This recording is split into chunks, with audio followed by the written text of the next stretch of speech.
Vamos lá então, pessoal. Mais uma parte aqui, última parte agora da nossa prova.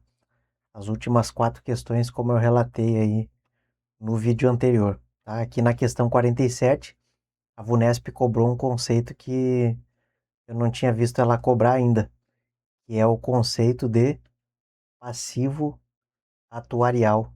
Tá? Isso aqui está lá no contexto das dívidas dos entes governamentais com planos de benefícios, né? Com funcionários, né? Então, encontrei lá no MCASP esse conceito aqui. Tem uma NBC que trata sobre esse assunto, que é a 15, né? Mas encontrei aqui a resposta no MCASP, ó. Então, o passivo atuarial representa o valor presente do total dos recursos necessários ao pagamento dos compromissos dos planos de benefícios calculados atuarialmente em determinada data. Então, é exatamente o conceito que está lá na letra E. E aí ele tentou enrolar aqui, ó, valor presente que já foi pago até a data do encerramento, total acumulado dos rendimentos, valor futuro, montante histórico. Então ele tentou confundir ali, trocando a base, né, do conceito. Beleza? Então fiquem atentos aí aos conceitos contidos aqui, ó, nessa parte aqui de previdência, né? Deixa eu ver qual é o título, que tem muito lançamento aqui também, né? Então pode ser que em algum momento sejam cobrados lançamentos. Ativos contingentes, passivos contingentes, está nessa parte aqui do MCASP, beleza? Então vamos para a próxima aqui, questão 48. Essa aqui já é mais usual, né? Uma cobrança mais comum de acontecer aí da VUNESP, que é sobre a questão de custos no setor público, prevista lá na NBC TSP 34.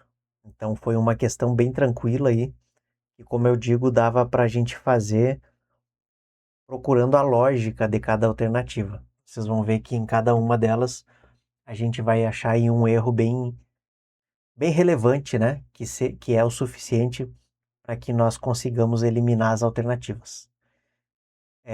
A NBC TSP 34, custos no setor público, tem por objetivo estabelecer diretrizes e padrões a serem observados na implementação do sistema de custos.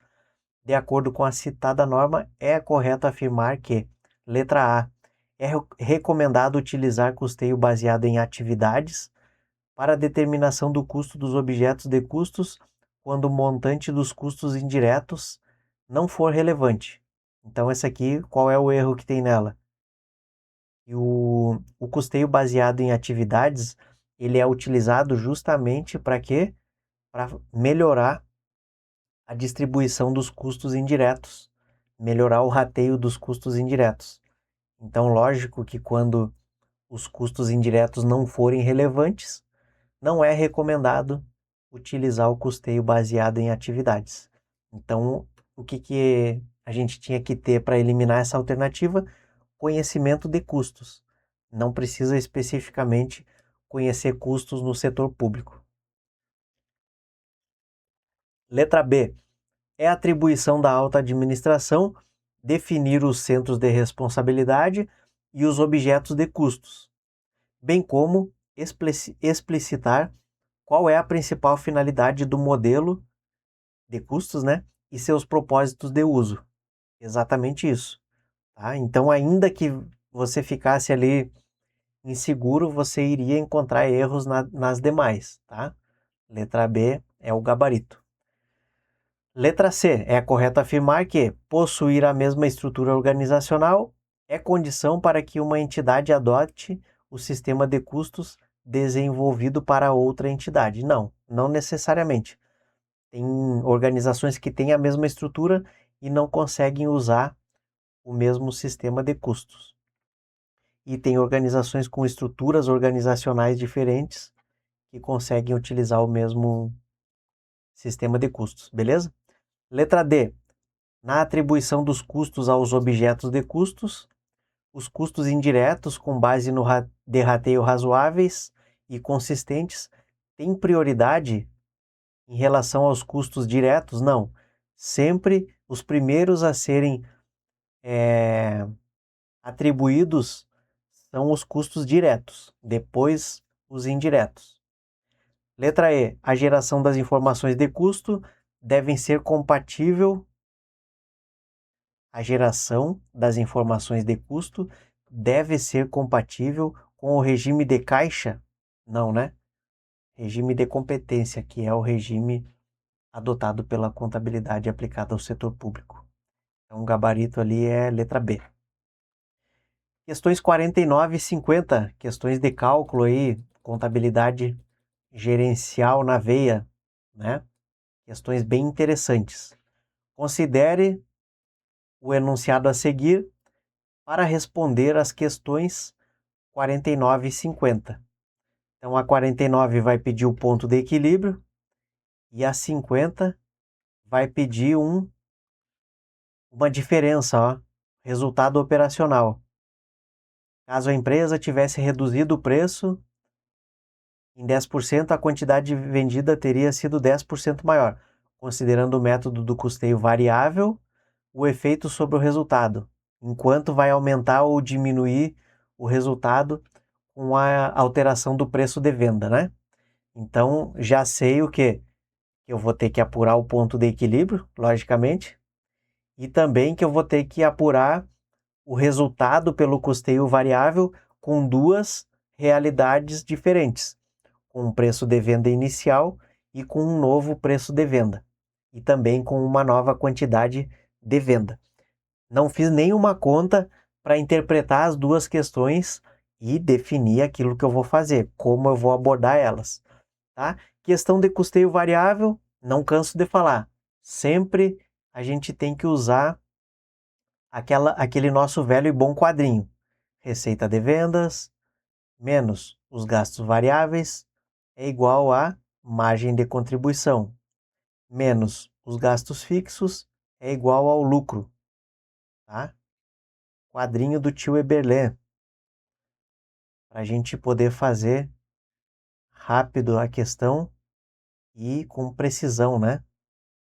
Aqui é quantidade, valor unitário e total.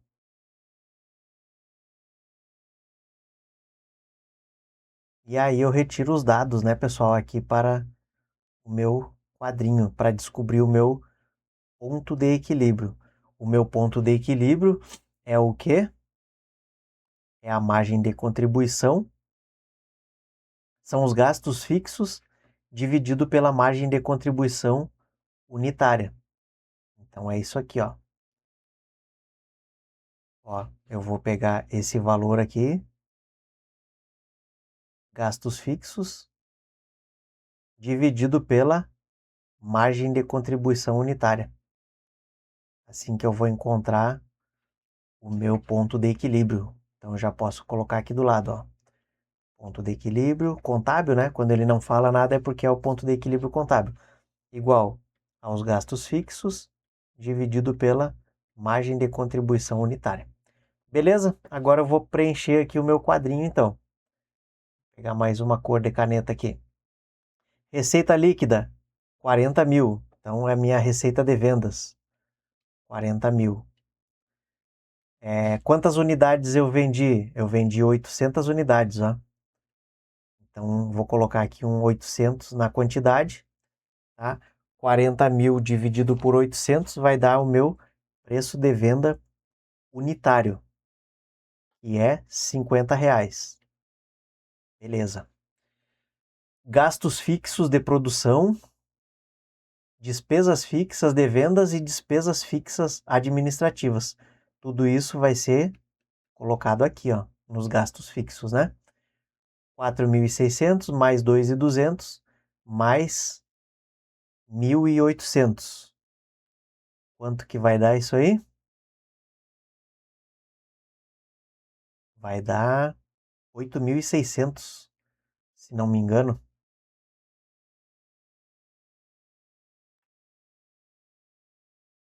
Deixa eu fazer a soma aqui.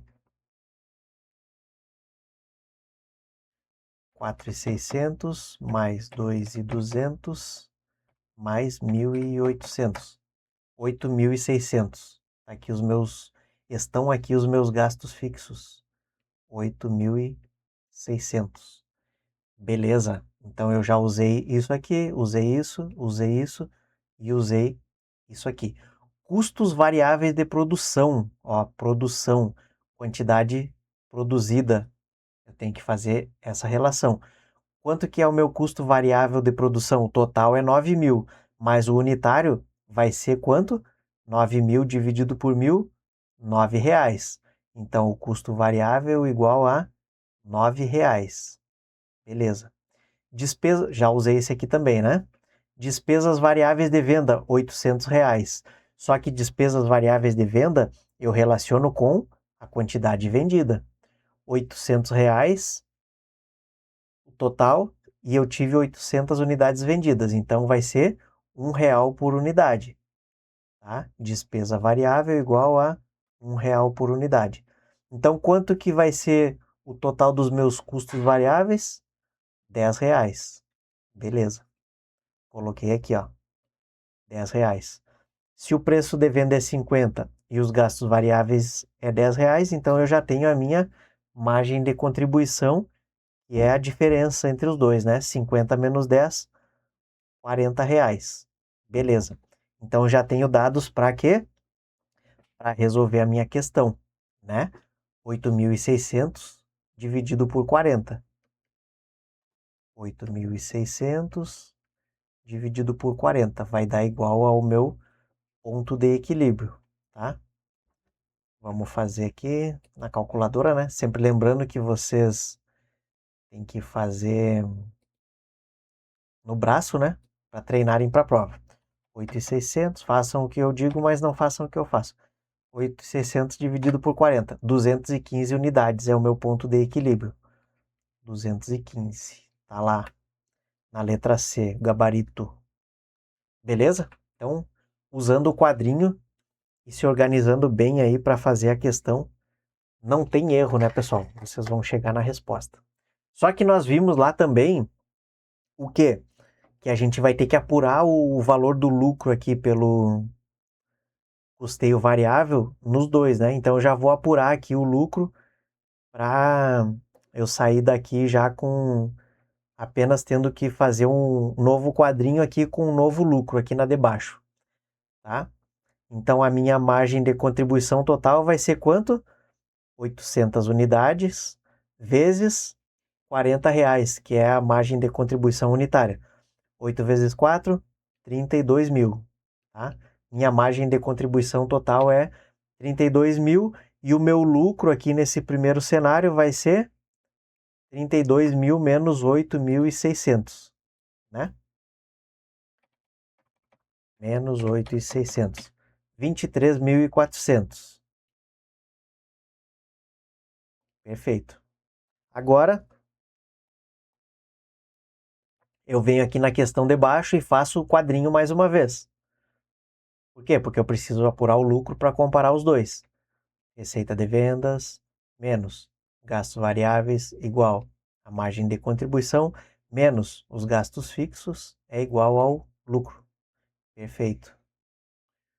Vamos lá, vamos ver quanto que nós vamos encontrar de lucro agora. Viram, pessoal? É bem tranquilo, né? A gente faz aqui tomando um chimarrão, né? Professor, na sua prova lá o senhor fez também tomando um chimarrão? Não. Eu fiz naquela situação de tensão total, né? Estresse sob controle. Quantidade, valor unitário e total.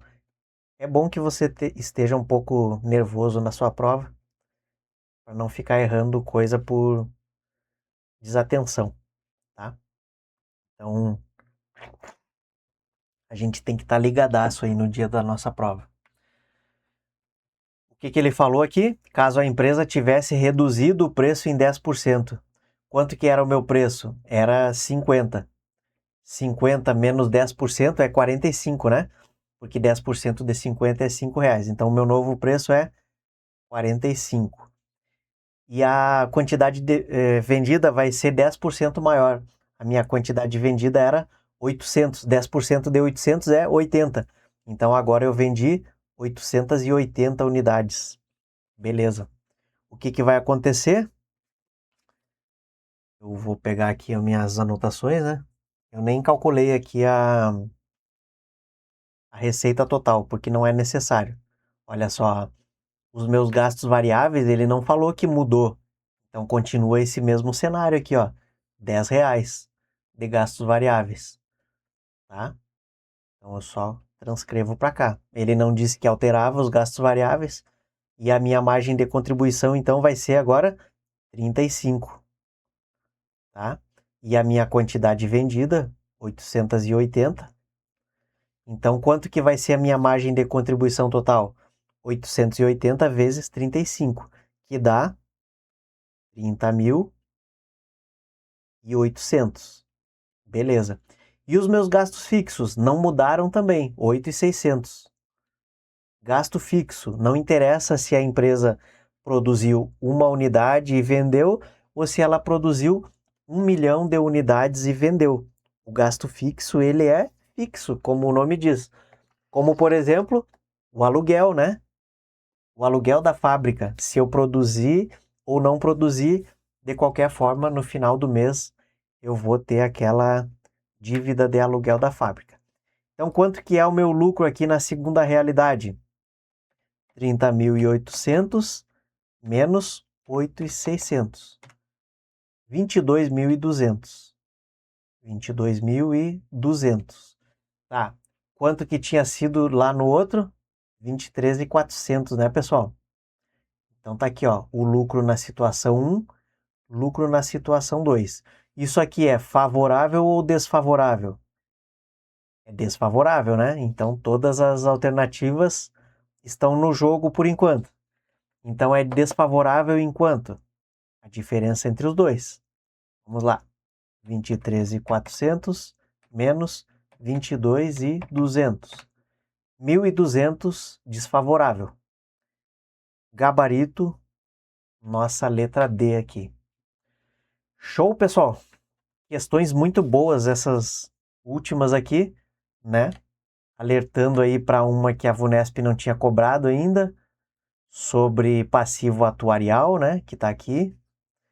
E também essa questão aqui bem inteligente aqui, da gente comparar o custo variável em duas realidades, perdão, em duas realidades diferentes aí, comparando os valores. Tranquilo, pessoal? Então esse vídeo aqui eu vou colocar no YouTube lá também.